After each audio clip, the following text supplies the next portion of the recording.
Hi, everyone. Thank you for joining us tonight. Before we get started, just a couple of housekeeping items. Your lines have been muted, so if you have any questions, please feel free to put them in the Q&A or the chat throughout the duration of the presentation, and we will have a Q&A session at the end.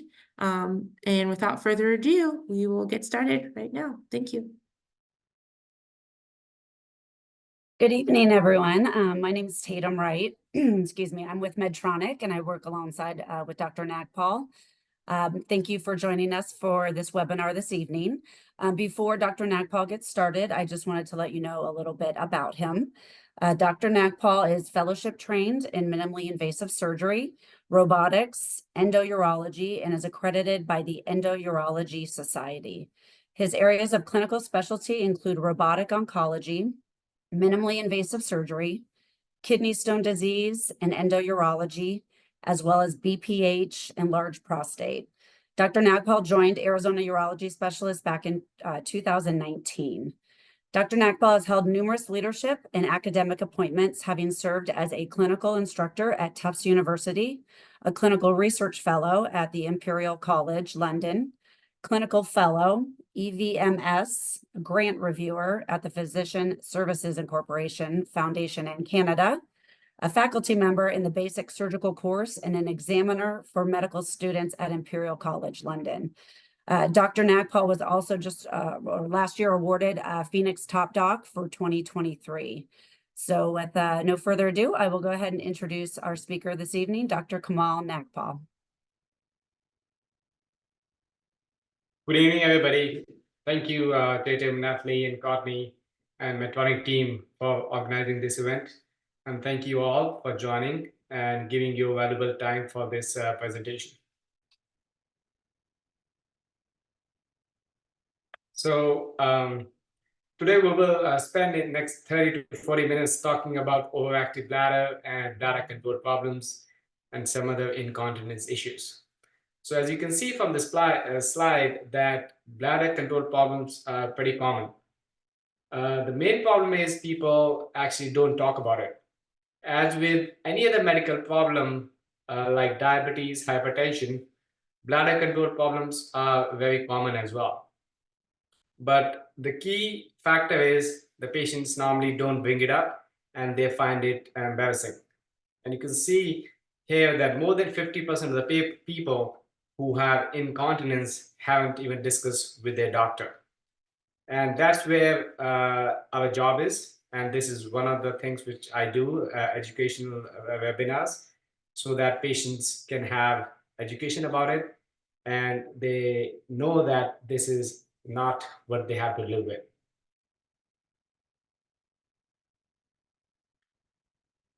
Bladder and bowel issues are not inevitable. And if you see these questions and if you have any of the issues, you are at the right place. So people who are urinating more than 8 times in a day, who are leaking urine, and if they have to go more than 3-4 times in the night, then that's a big problem. And that's what we'll be talking in next few slides, how to treat them. Most of the people, when they face this issue, their life revolves around getting this bladder control. And you may have seen that some patients, they just, as soon as they enter a grocery store like Target, the main thing they find it where the restroom is. So our job as a urologist is to fix this problem. So instead of bladder controlling your life, you should control the bladder.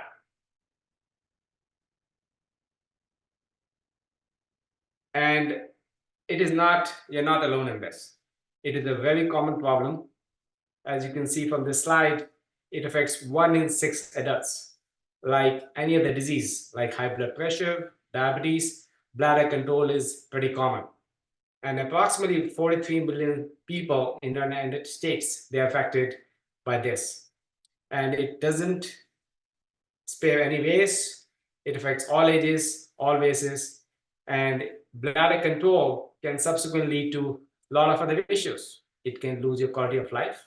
It can lose self-esteem and confidence as people are running to the bathroom, and sometimes they have to wear pads to prevent this bladder leaks. The good news is that you're not alone in this, and we have a solution for this. We can fix this bladder and bowel issues, and you can get your quality of life back. Before we talk about the treatments, let's look at why does it happen? What causes bladder and bowel control problems? So as you age, this also happens, but there are certain things which we can do to prevent that. One is diet and what you eat and drink. Coffee, alcohol, soda, they are bladder irritants, and they can also cause bladder to leak.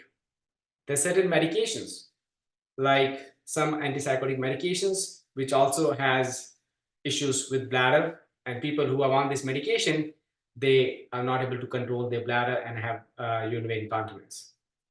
Then in females, pregnancy, childbirth, they can make the pelvic floor muscles weak, and they can have stress urinary incontinence from the same. In men, prostate issues, enlarged prostate, and some patients who had prostatectomy for the prostate cancer, they can also have urinary incontinence. So before we talk about the treatments, let's look at how the bladder works. So as you can see from the slide, the bladder is organ in the pelvis. So kidney makes urine, it goes via tube into the bladder. And when the bladder becomes full, it stimulates some nerves, which goes to the brain, and then there's signals from the brain, which goes to your bladder, and that's how bladder contracts, and patients are able to urinate. In this condition, when you don't have bladder control, these communication systems, they're disrupted. And that's a major cause of this problem. So remember this slide, because we'll be looking at the treatments, and this will be based on these communication signals.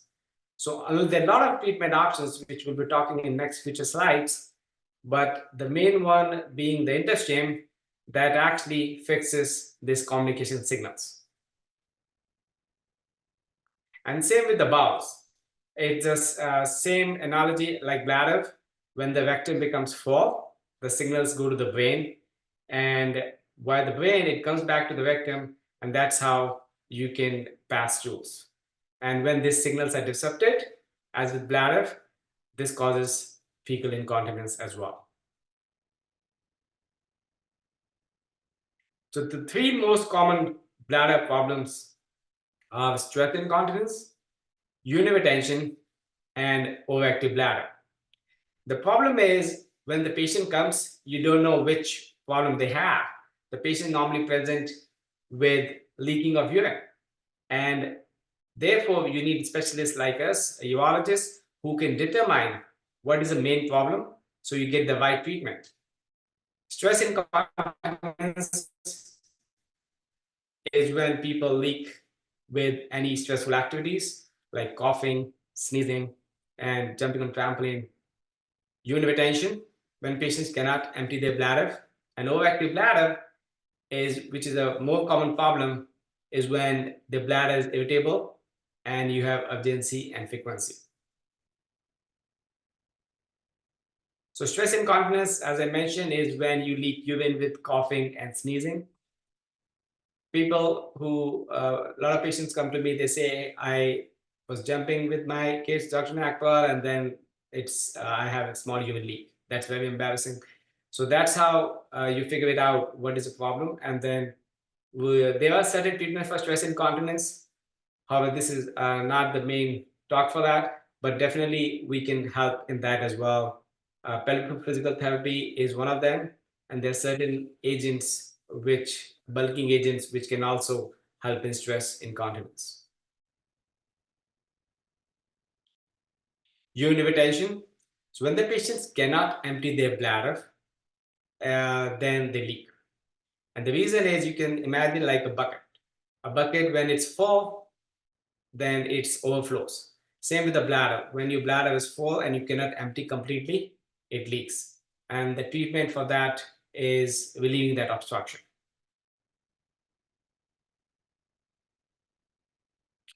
Coming to the stem of the talk, which is the overactive bladder, that's the most common universal problem which we see. The key factors or key symptoms for overactive bladder are urgency and frequency. So a lot of patients, they complain that Dr. Nagpal, I need to go to the bathroom every 20 minutes, or I have to go so quickly that I cannot even make it and I leak urine. Due to that, patients have to wear pads and or depends of their any panty liners, and they have to change quite often, which definitely affects their quality of life.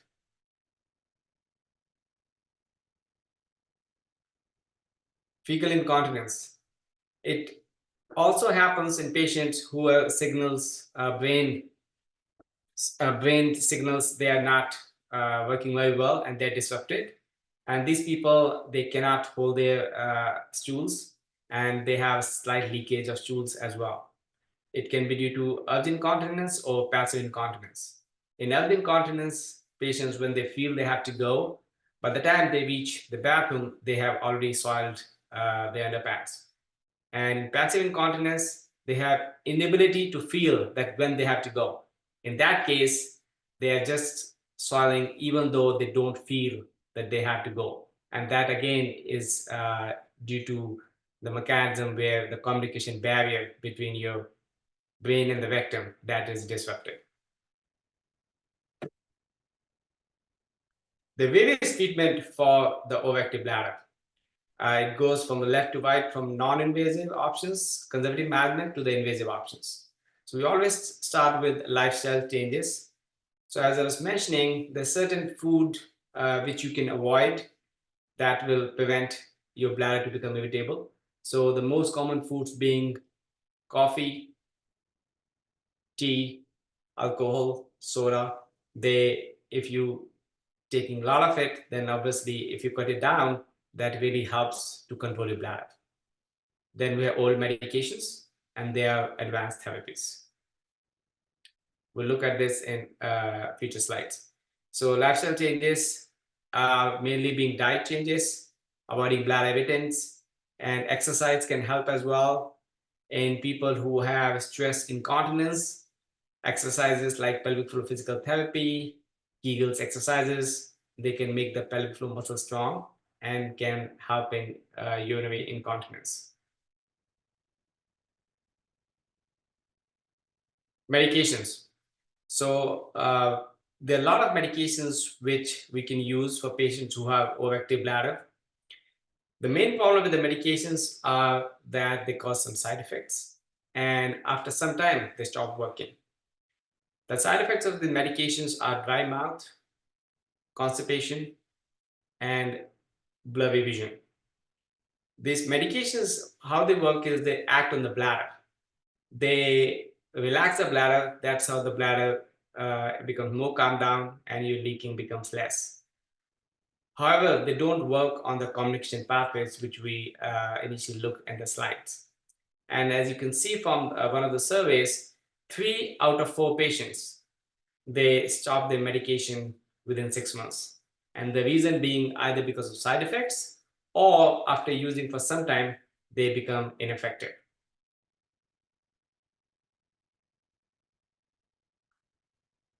Again, you can see from these slides, a lot of patients who are on medications, they either stop taking their medications, or they stop following in their clinics as they feel that it's not helping them, or they have some sort of side effects. So the attrition rate for patients who are on medication is pretty high.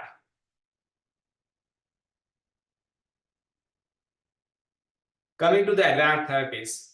So if patients, they have failed the conservative management, including changes in the diet or physical therapy, and they also have no response from medications, then this is the third line therapies which we discuss with the patients. And one of them being Medtronic InterStim, which we'll talk in the next slides. And in the third line medications, there are also a couple of other treatment options, one of them being Botox. So as you have heard of Botox being injected into the eyes and the lips, and we inject Botox in the bladder as well. So it works as the same mechanism. What it does is it relaxes the bladder.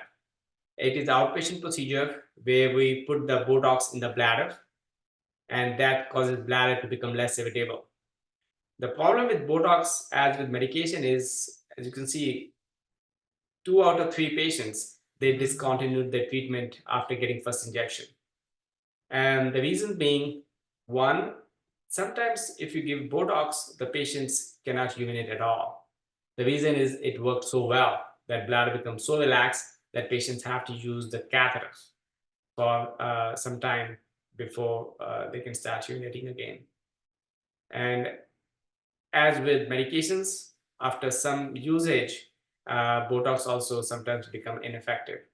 And other thing with Botox is you have to repeat this Botox after every 6 to 9 months. At that time, it starts to wear off from the system.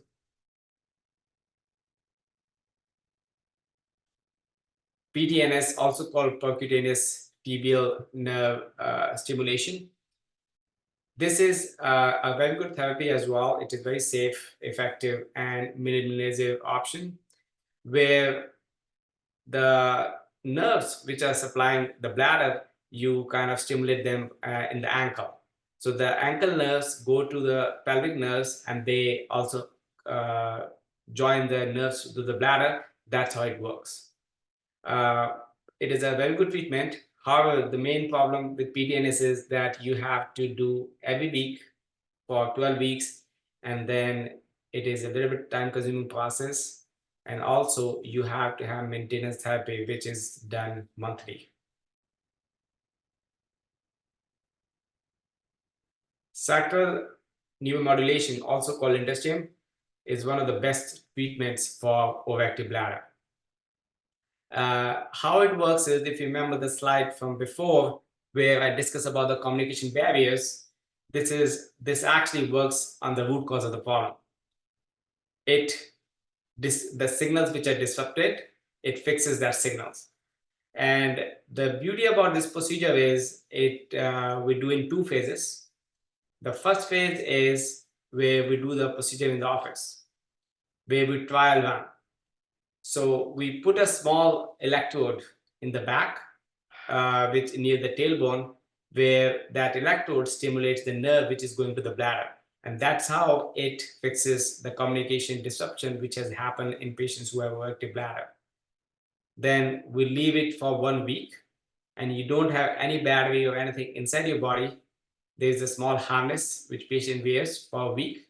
Then they see me in the clinic. And after that, we decide whether it has been effective for them.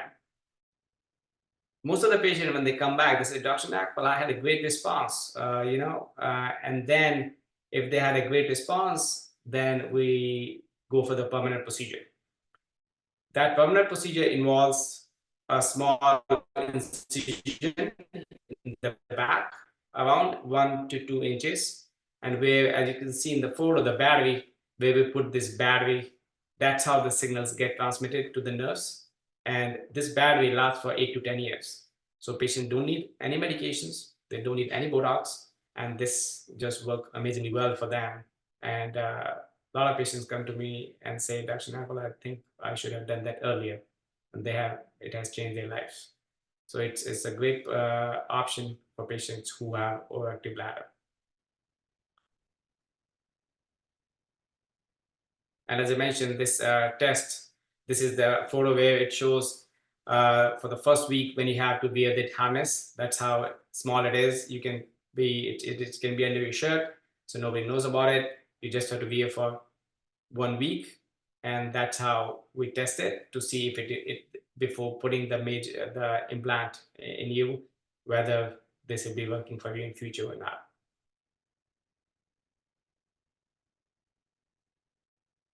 Medtronic has done a great job in terms of technology, and as you can see, I think approximately 10 years ago we didn't have this technology, but now if you have implant or what we call as bladder pacemaker in you, you can definitely get your MRI. A lot of patients have these questions that Dr. Nagpal, whether I can get an MRI if I have this battery in my body.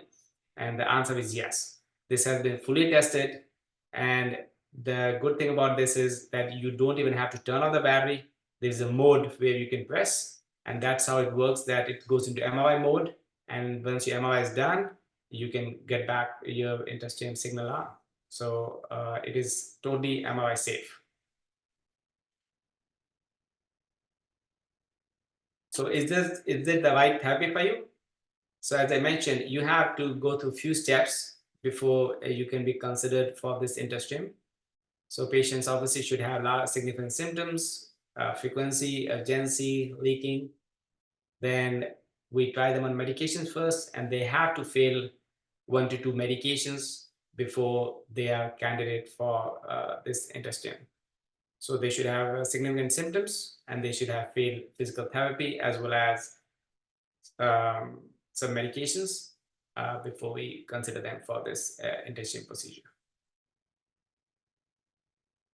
As you can see from these numbers, it is a great procedure. Almost 85 to 90% of patients have a great response, and they are very satisfied with it. A few patients who have literally said that Dr. Nagpal, you changed my life. So they are very happy with this procedure. And from a few patients which I did also had a great response from the bowel as well. Few patients who were also constipated, we put the InterStim for the bladder, but their constipation got better as well. And same with a couple of patients who we put for the bladder mainly, but their fecal incontinence got better as well. As you can see, 89% of the patient had a great bowel control with this InterStim.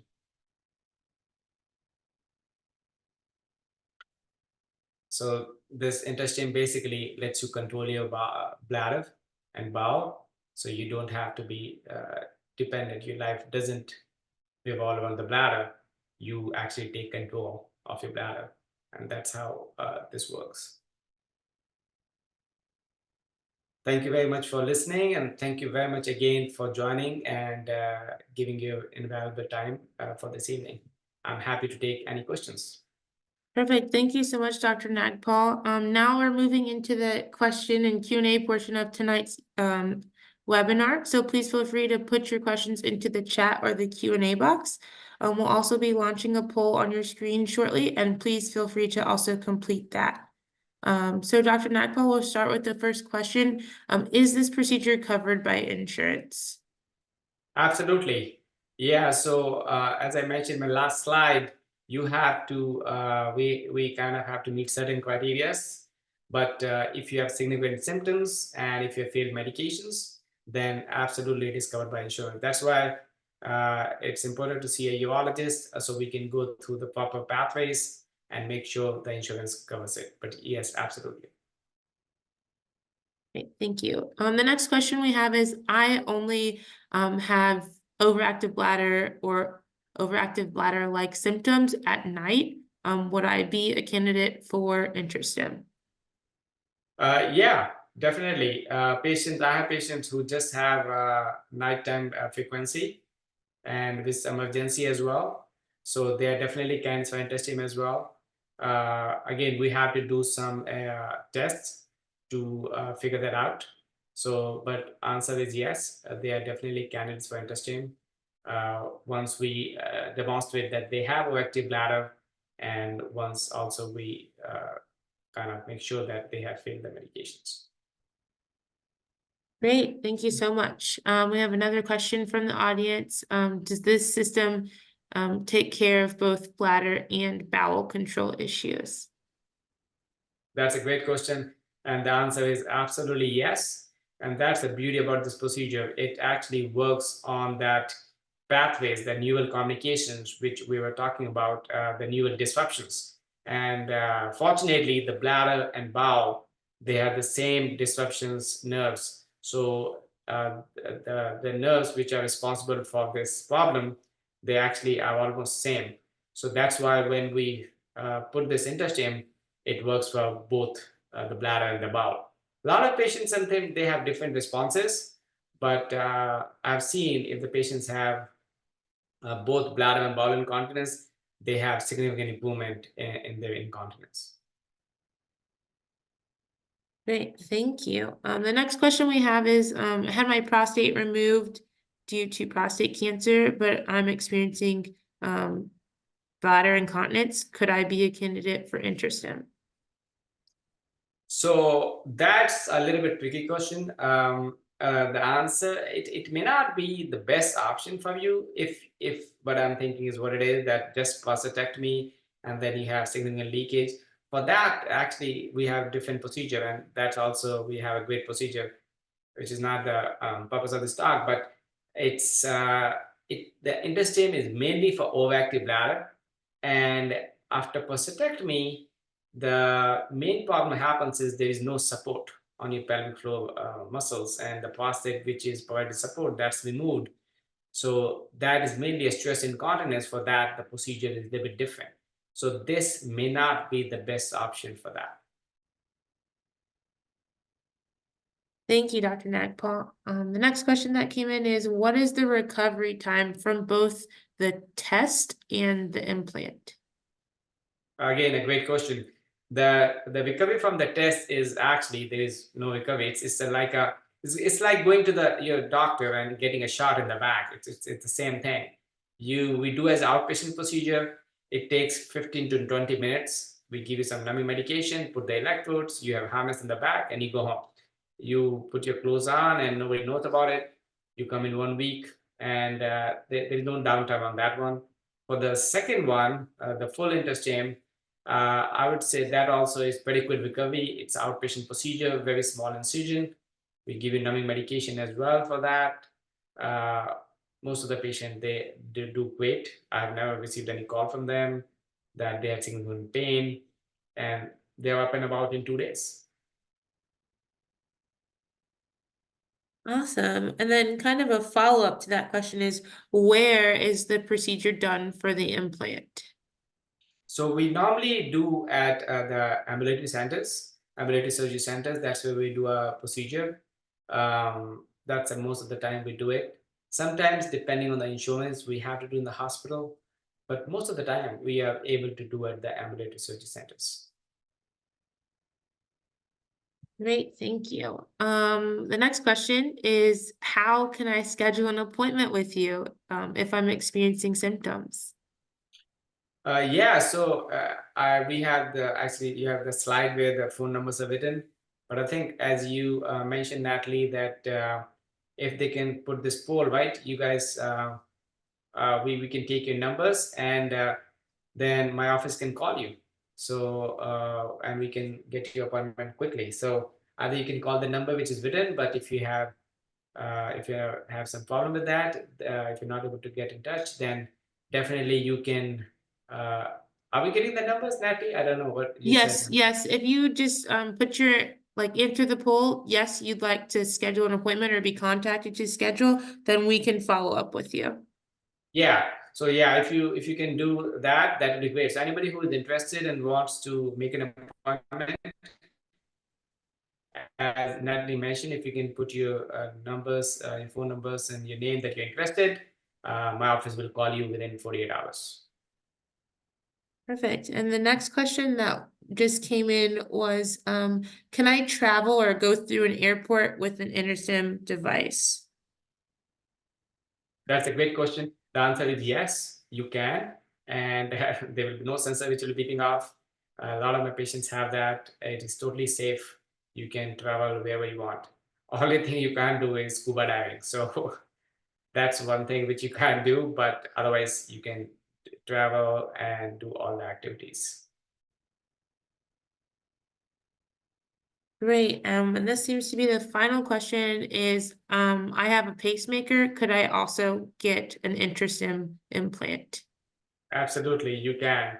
So this is a sort of a bladder pacemaker as well. That's what I tell my patients in a simple language, the bladder pacemaker. So you can have your heart pacemaker, you can have your bladder pacemaker, you can have your bowel pacemaker. That's totally, you can definitely have that. There's no issues with that. Oh, we had one more question come in. Are there any restrictions with exercise if you have the InterStim implant? No, not at all. The no restriction exercise, the incision heals very well within 1 to 2 weeks. Yeah, and even then you can walk around, you can do your hiking, but after that also there are no restrictions. You can lead a normal life which you were doing before the intestine. Great. Well, it looks like that was all of the questions that we had tonight. Dr. Nagpal, we just want to thank you so much for your time tonight, and thank you to everyone who was able to hop on and join us tonight. As Dr. Nagpal mentioned, if you're interested in scheduling an appointment, you can let us know through the poll, or you can schedule by calling the number that you see on your screen. Dr. Nagpal sees patients in both the Black Hawk location and Sun City location, and would be happy to see you. So with that, we will close tonight's webinar. Thank you again for joining us, and have a great night. Thank you very much.